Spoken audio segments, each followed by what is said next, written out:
예감 결실 프로그램 한 분이 지금 소개해드렸죠. 심한종 NH투자증권 FICC 리서치 센터장 연결했습니다. 어서 오십시오. 네, 안녕하세요.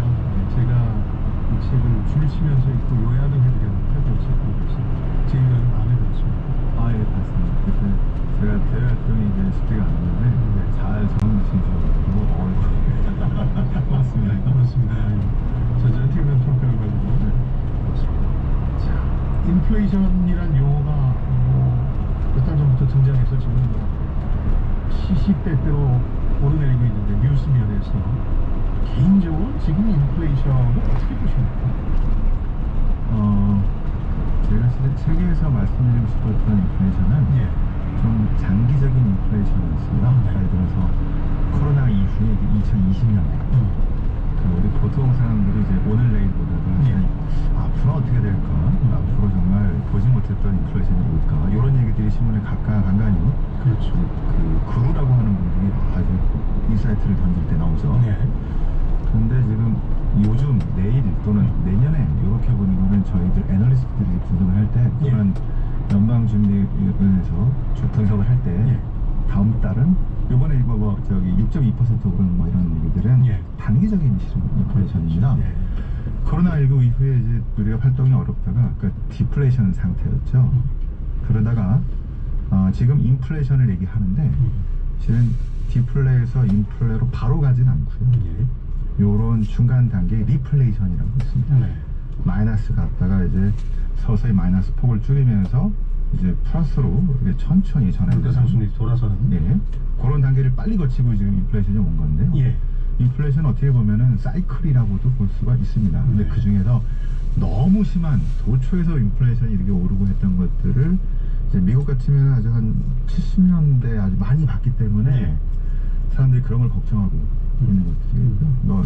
저기 지난 10년 뭐 20년 전에는 없었으니까 단기적으로는 지금은 인플레이션 시대라고 할 수가 있을 것 같습니다. 그리고 내년에 중요한 이제 투자나 우리가 활동을 하는 데 있어서도 인플레이션이 아주 중요하게 영향을 끼칠 거라고 생각하고 있겠고요.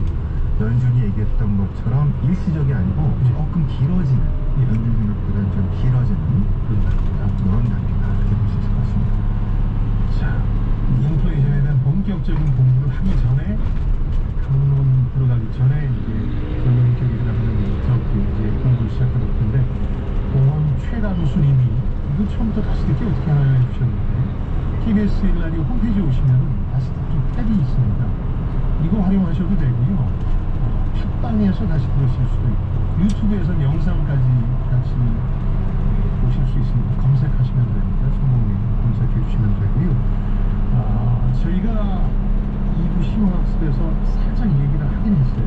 FICC라는 부서가 워낙 낯선 명칭이어서 이게 최근에 증권사에서 많이 만드는 추세다. 골드만삭스라는 세계 최대의 투자은행이 이 부서를 만들어서 옛날에 키웠다 이런 얘기까지 했는데 FICC가 무슨 부서인데 여기서 인플레이션 얘기를 연구하시게 됐어요? 책까지 내시게 됐어요? 아마 여러분들 저기 보통 리서치 센터 이렇게 많이 들으셨을 텐데요. 거의 다 주식만 집중하죠. 주식이 저희는 이제 FICC는 픽스드 인컴이니까 일단 채권이고, 그다음에 C는 커런시, 환율입니다. 그다음에 커머더티, 그다음에 원자재, 그리고 이제 여기서 저희 금융 투자가 많이 나오는 글로벌 인프라, 그 글로벌 부동산, 오피스, 뭐 미술품, 실은 대한 투자라고 그런 이런 식으로 전부 다 주식 빼고 나머지를 다 하는데요.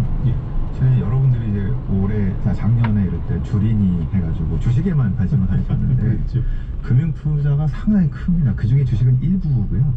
그래서 요 나머지 주식 빼고 나머지 전체 투자를 저희가 다 담당하는 리서치로 아마 국내에서는 이제 저희들밖에 그게 없는데 앞으로는 더 많아질 겁니다. 그렇겠죠. 네. 이 분야가 각광받는데 특히 이 분야에선 금리가 중요하고 금리와 인플레이션은 밀접한 관련이 있으니까 인플레이션을 안 할 수가 없겠군요. 정확하십니다. 그래서 아마 우리나라에서 저희가 이제 11개 나라의 중앙은행을 분석을 하는데요.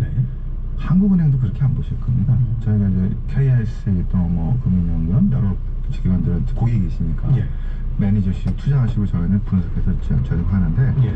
저희는 선진국은 5개 나라, 신흥국 6개 나라 해서 이제 11개 나라 중앙은행은 지금 매일매일 6명 정도가 이제 분석을 하는데요. 그래서 지금 우리나라 금리를 분석하기 위해서도 이게 필요한데 그 나라 볼 때 성장과 인플레이션이 가장 중요한 기본이기 때문에 제가 지금 인플레이션에 가장 예민하다고 볼 수 있겠고요. 그래서 이제 준비를 하고 저희가 항상 공부하다 보니까 지금 인플레이션에 관한 책이 없었어요. 외부 저자가 하나 있었는데 이게 중구난방으로 돼서 이해하기 너무 어려워서 제가 항상 공부하는 방식이 역사적으로 공부하는 게 제일 쉽더라고요. 그래서 한번 무리해서 작년에 올해가 인플레이션 많이 될 것 같아서 집중하고 있어요. 저는 굉장히 유용하게 읽었어요. 인플레이션이 다가오기 전에 지금 나왔기 때문에 또 나름대로 백신 역할도 할 거라고 보는데 그리고 이 역사를 본다는 게 중요한 게 제가 늘 드리는 말씀인데 경제 금융에서는 공상 과학 소설을 볼 게 아니라 역사를 통해서 미래를 봐야 한다. 역사 소설을 통해서 뭐 이런 얘기를 하기도 하는데 자 그럼 인플레이션의 역사에 대해서 알아보기 전에 말을 많이 하는데 물가가 뛴다는 건 알겠는데 인플레이션은 뭡니까? 인플레이션의 요체는 뭡니까? 그러니까 우리가 인플레라는 말이 예. 부풀어 오른다라는 라틴어죠. 그러니까 아까 사이클 상에 있었던 이제 인플레이션, 디플레이션, 인플레이션, 디스인플레이션 요것도 그냥 인플레이션이지만 저희보다는 1970년대처럼 물가가 여기저기서 도처에서 부풀어 오르는 그것도 이제 1, 2%가 아니라 3, 4%, 5%막 이렇게 우리가 물가 상승률이 정말 피부에 와닿을 정도로 느끼는 그런 시대를 인플레이션 시대라고 대표적으로 1970년대라고 정의를 하죠. 그리고 이제 신흥국에 갈수록 하이퍼 인플레이션 이런 게 나온 나라들이 이제 꽤 있죠. 이제 그런 나라들이 이제 비교할 수 있을 대상인데 이 인플레이션에 실은 여러 가지 이유들, 원인들이 존재하고 한두 가지 요인이 아니고요. 그래서 그거를 이게 교과서적으로 정리할까 하다가 역사적으로 여러 가지 인플레이션이 그 시대 때마다 있었고 그게 또 변화합니다. 발생의 이유도 제각각이고 그죠. 금속 화폐 때가 있었고 종이 화폐 때가 있었고 예를 들어서 하이퍼 인플레이션은 금속 화폐 현상이 아니고 종이 화폐 시대의 현상입니다. 뭐 그런 특징들이 있었는데 그와 함께 그거를 막으려고 중앙은행이 만들어지고 중앙은행과의 관계 그리고 정부의 실패 이런 것들이 있었기 때문에 이제 교과서적으로 공급이 부족해서 이런 문제 또는 뭐 통화를 많이 풀어서 이기보다도 역사적으로 쭉 보시면은 이해하기 편하기 때문에 이제 공부하는 방법들을 지금 말씀을 드리고자 싶어요. 이 역사 얘기를 하기 전에 이걸 이제 해볼 텐데 인플레이션이라는 게 온다 그러면 내년에 단기초적으로 사업하시는 투자자분들이 아셔야 될 게 누가 득을 보고 누가 손해를 봅니다. 이게 기본적으로 알고 있으면 대표적으로 돈을 빌리는 사람이 인플레이션에 유리할까요? 돈을 투자하는 사람들이 유리할까요? 좀 빌린 사람들이 유리해서 빌리는 사람은 훨씬 유리합니다. 왜냐하면 1억을 이제 빌렸는데 내년에 인플레이션이 만약에 한 5%, 10% 갔다 그러면 실질적으로 갚아야 될 돈의 가치가 떨어지는 거잖아요. 그래서 인플레이션 시대 때는 제일 좋은 투자 전략이 빌리는 겁니다. 메모리 투자 빌릴 수만 있다면 이게 대표적인 거고 그 다음에 부자들이 좀 더 유리하겠죠. 왜냐하면 돈이나 부동산 같은 실물 자산이 좀 더 낮기 때문에 분산 투자를 할 수 있어서 그 다음에 열심히 현재 일을 하고 있는 노동자들이 조금 더 유리합니다. 왜냐하면 매년 반영되는 인플레이션 요만큼 연금을 받으시는 분들이 거의 정해져 있기 때문에 이게 내가 2% 연금을 받는데 이게 3, 4, 5% 물가상승률이 올라가면 그 자리에서 손해보는 셈이죠. 그래서 앞으로 투자하시거나 이제 장기 계획을 짜실 때 인플레이션을 반드시 감안하고 그거를 이기는 2%다 그러면 최소한 3, 4%는 나와야 되는 그래야지 까먹지 않아요.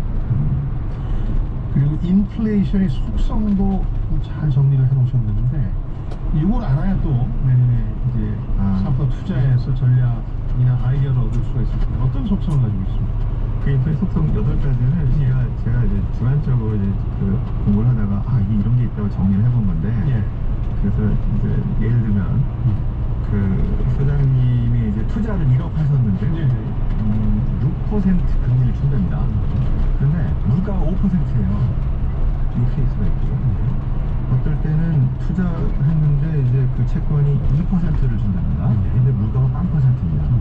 어떤 게 더 기분이 좋으세요? 그러니까 이제 기분 좋은 건 6%가 좋은데 실질적으로 따져보면 물가 상승 감안하면 2%짜리가 나오는 거죠. 그죠? 근데 사람들은 그때가 안 하죠. 2%짜리를 훨씬 좋아. 이거는 화폐의 착각이에요. 네. 머니 일루전이라는 게 걸어서 맞습니다. 요거가 한국은행에서도 6월에 조사를 했는데 이게 심해요, 실은. 그래서 사람들이 그래요? 항상 명목금리 만 보니까 명목금리만 보니까, 그래서 이게 내가 안전자리에서 이렇게 돈 손해를 보는 거다 하는 거를 까먹습니다. 그래서 실은 정부가 수천 년 동안 이 인플레이션을 이용해서 실은 세금을 걷어온 거죠. 그래서 인플레이션은 항상 세금이다 라는 생각을, 화폐 착각을 통해서 우리가 쭉 가지고 있으면, 생각을 갖고 있으면 좋을 것 같고요. 그리고 이제 인플레이션은 한마디로 실은 부실한 정부의 재정, 부채 확대, 이런 문제 때문에 낮다고 볼 수가 있을 것 같고요. 역사적으로.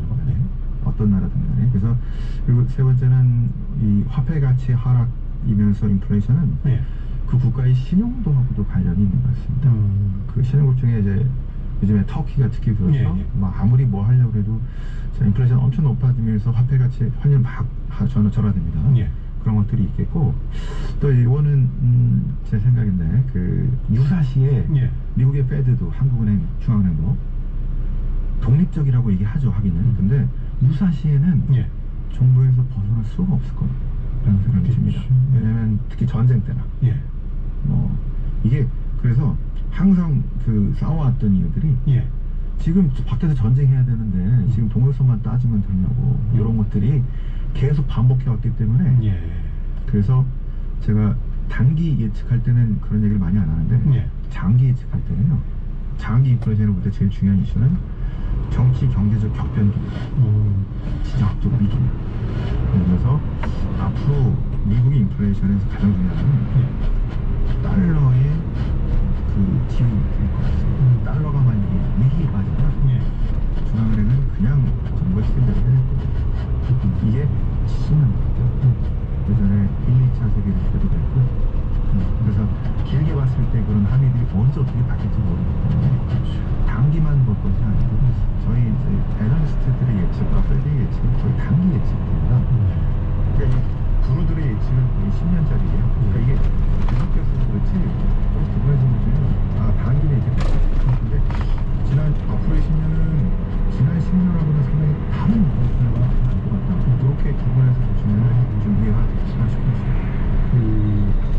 역사적인 이벤트로서의 인플레이션을 살펴보자면 가장 그 세계 경제사 측면에서 중요하고도 의미 있는 인플레가 이제 16세기 대항해 시대라고 해서 그 식민